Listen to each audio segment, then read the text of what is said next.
Feel good vibe ang hatid ng pinakabagong single ng rising reggae band na Yabless na pinamagatang Shantu na ngayon ay mapapakinggan na sa lahat ng digital music platforms.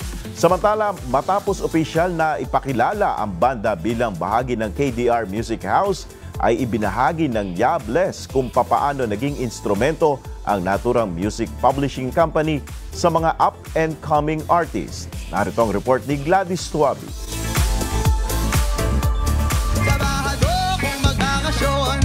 Magbakasyon tayo na buong taon. Kalimutan ang problema at lahat ng iyong konsomisyon. Mag-relax at magsaya ang tanging nating misyon. Isa ka rin ba sa mga na-LSS sa awiting ito ng bandang Yabless? Matapos ang matagumpay na song release ng kanilang debut single. Isang panibagong feel-good vibe music ang hatid ng banda sa pamamagitan ng kanilang latest single na Shantu. Tunay nga na may tunay na pag-ibig pala. Ang pamagat nito ay hango sa mga salitang siyang tunay na nangangahulugang she's the real one. Ito ay kwento matapos matagpuan ang pag-ibig, kung papaanong nagbibigay ito ng kaginhawaan at kasiyahan. Isang simpleng love song ho yun na tungkol sa finally finding true love. So, tungkol siya sa tunay na pag-ibig, ganyan. Yung Shantu, sana pakinggan ninyo.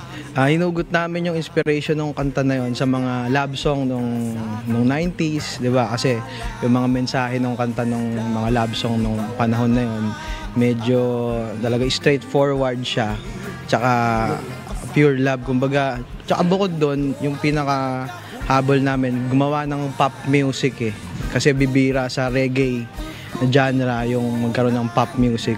Damdamin ang mensaheng hatid ng awiting Shantu sa lahat ng digital music platforms. Samantala, isang bagong oportunidad ang nagbukas at nagbigay inspirasyon sa bandang Yabless.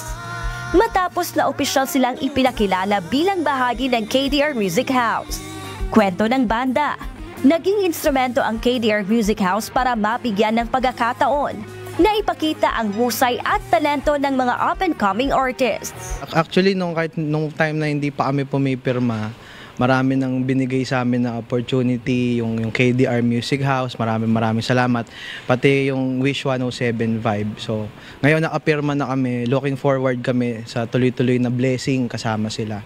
Naniniwala kami na yung KDR Music House, pati yung Wish 107 vibe, patuloy na gagamitin ng Diyos as instrumento para bigyan ng opportunity yung mga musicians na kagaya namin, na upcoming.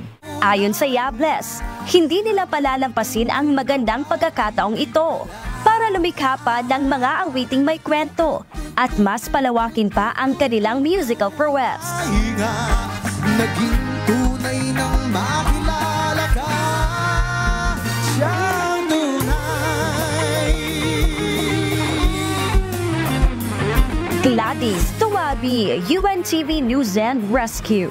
Diyos ang aming sandigan, serbisyo publiko ang aming pinahahalagahan.